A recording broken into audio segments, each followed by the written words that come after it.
ಈ ವಿಡಿಯೋದಲ್ಲಿ ಒಂದು ಮನೆಮದ್ದು ನೋಡೋಣ.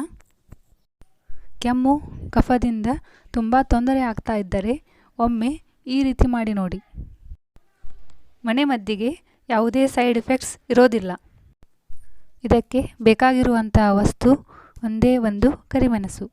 ಇದು ಎಲ್ಲರ ಮನೆಯಲ್ಲಿ ಸುಲಭವಾಗಿ ಸಿಗುವಂಥ ಪದಾರ್ಥ. ಇದನ್ನು ದಿನಕ್ಕೆ 2 ಸಲ ಮಾಡಿದರೆ ಸಾಕು.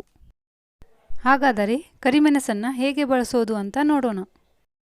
ಒಂದು ಸೂಜಿಯನ್ನು ತೆಗೆದುಕೊಂಡು ಅದಕ್ಕೆ 1 ಕಾಳು ಕರಿಮೆಣಸನ್ನು ಚುಚ್ಚಬೇಕು. ಈಗ ಇದನ್ನು ಸುಡಬೇಕು. ಇದನ್ನು ಅರ್ಧ ಮಾತ್ರ ಸುಡಬೇಕು. ಆಗ ಇದರಿಂದ ಹೊಗೆ ಬರಲು ಸ್ಟಾರ್ಟ್ ಆಗುತ್ತೆ. ಆಗ ಅದನ್ನು ಬಾಯಿಯ ಹತ್ತಿರ ಹಿಡಿದುಕೊಂಡು ಆ ಹೊಗೆಯನ್ನು ನಿಧಾನವಾಗಿ ತೆಗೆದುಕೊಳ್ಬೇಕು. ಹೊಗೆ ಪೂರ್ತಿ ಹೋಗುವವರೆಗೂ ತೆಗೆದುಕೊಳ್ಬೇಕು.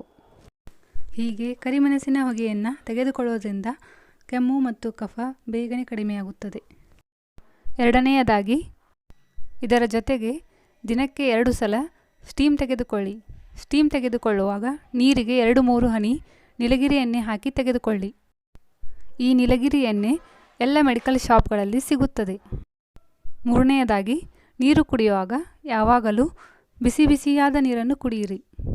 ಕೆಮ್ಮು ಮತ್ತು ಕಫ ಆದಾಗ ಈ ಮೂರನ್ನು, ಅಂದರೆ ಕರಿಮೆಣಸಿನ ಹೊಗೆ ತೆಗೆದುಕೊಳ್ಳೋದು, ಸ್ಟೀಮ್ ತೆಗೆದುಕೊಳ್ಳೋದು ಮತ್ತು ಬಿಸಿ ಬಿಸಿಯಾದ ನೀರನ್ನು ಕುಡಿಯೋದು ಮಾಡೋದ್ರಿಂದ ನೀವು ಬೇಗನೆ ಗುಣಮುಖರಾಗುತ್ತೀರಿ.